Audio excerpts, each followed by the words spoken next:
Assam live 24 অধ্যক্ষ তথা পৰিচালন সঞ্চালক নৃপেন দাস ডাঙৰীয়াৰ একান্ত ইচ্ছাত আচলতে আজিৰ পৰা যি এই অনুষ্ঠিত হৈছে ভাওনা আজি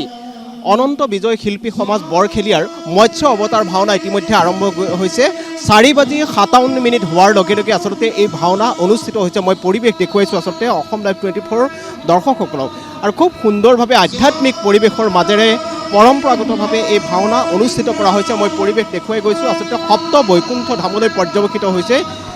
ঢেকীয়াখোৱা বৰনামঘৰ প্ৰাংগণ ইতিমধ্যে লোকে লোকাৰণ্য হৈ পৰিছে আৰু সকলোৱে এই সুন্দৰ দৃশ্য উপভোগ কৰিছে যিহেতু আজিৰে পৰা 5 দিনীয়া যি বিস্তৃত কাৰ্যসূচীৰে এই ভাওনা প্ৰতিযোগিতা অনুষ্ঠিত কৰা হৈছে ইয়াত আজি যি মৎস্য অৱতাৰ ভাওনা অনুষ্ঠিত হ'ব 4:57 হোৱাৰ লগে লগে আচলতে ঐতিহ্যমণ্ডিত ঢেকীয়াখোৱা বৰনামঘৰ প্ৰাংগণত এই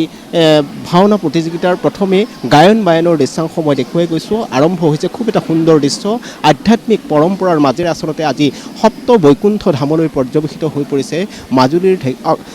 ঢেকীয়াখোৱা বৰনামঘৰ আৰু মই এই পৰিৱেশ দেখুৱাই গৈছোঁ আচলতে 4:57 হোৱাৰ লগে লগে এই কাৰ্যসূচী আধ্যাত্মিক কাৰ্যসূচী অনুষ্ঠিত হৈছে আৰু খুব এটা সুন্দৰ পৰিৱেশৰ মাজেৰে এই পৰিৱেশ আৰম্ভ হৈছে অনুষ্ঠান মই পৰিৱেশ দেখুৱাইছোঁ ইতিমধ্যে মই পোনে পোনে দৃশ্যৰ মাজলৈ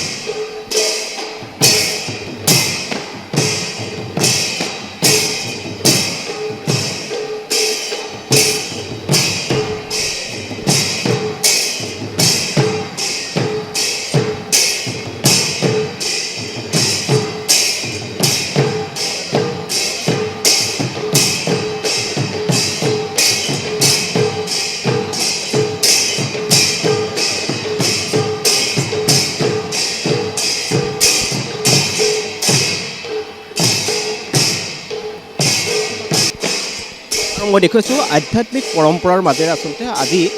ঢেকীয়াখোৱা বৰনামঘৰ প্ৰাংগণত অসম লাইভ 24 আৰু NRD গ্ৰুপৰ সৌজন্যত এই ভাওনা প্ৰতিযোগিতা অনুষ্ঠিত হৈছে আৰু ঢেকীয়াখোৱা বৰনামঘৰ পৰিচালনা সমিতিয়ে আচলতে খুব সুন্দৰভাৱে সহযোগিতা কৰিছে মই আপোনাৰ ওচৰলৈকে আহিব বিচাৰিছোঁ 4:57 হোৱাৰ লগে লগে অসম লাইভ 24 আৰু NRD গ্ৰুপৰ উদ্যোগত যি এই ভাওনা প্ৰতিযোগিতা ঢেকীয়াখোৱা বৰনামঘৰত অনুষ্ঠিত হৈছে খুব এটা সুন্দৰ পৰম্পৰাৰ মাজেৰে আচলতে অনুষ্ঠিত হৈছে কি মহাপুৰুষ শ্ৰী মাধৱদেৱ এই বৈকুণ্ঠ ধামত অসম লাইভ 24 NRD গ্ৰুপৰ সৌজন্যত শ্ৰদ্ধা নৃপেন দাস ডাঙৰীয়াৰ উদ্যোগত আৰু ঢেকীয়াখোৱাবাসী ৰাইজৰ সহযোগত আমাৰ 5 দিনীয়া ভাওনা প্ৰতিযোগিতা অনুষ্ঠিত হৈছে আৰু CMD নৃপেন দাস ডাঙৰীয়াক আমি এই ভাওনা থলীৰ পৰাই আশীৰ্বাদ কৰি আছোঁ তেখেতৰ কৰ্মকৰ্তাসকল তেখেতৰ পৰিয়ালবৰ্গ প্ৰভু ভগৱন্তই কৃপা মিলাই এনে মহৎ কাম এখন ভাওনাৰ 7টা বৰসভাৰ সাৰ অথচ আমাৰ 10খন ভাওনা তেখেতৰ বহন কৰিছে তেখেত পুণ্যগামী তেখেতৰ পিতৃ পুণ্যগামী বুলি আমাৰ বিদেহী আত্মাৰ আমি তেখেতৰ পিতৃ কামনা কৰিলোঁ আৰু এই সুযোগতে আমি সমস্ত অসমবাসী ৰাইজক আমি গুৰুজনৰ যি কলা কৃষ্টি সংস্কৃতি জীয়াই ৰাখিবলৈ আহ্বান জনালোঁ বিশেষকৈ উঠি অহা প্ৰজন্মই গুৰুজনৰ কলা কৃষ্টি সংস্কৃতি জীয়াই ৰাখক আধ্যাত্মিক ৰক্ষা কৰক এজন সুস্থ সবল নাগৰিক হৈ আমাৰ তেখেতসকল আগবাঢ়ি যাওক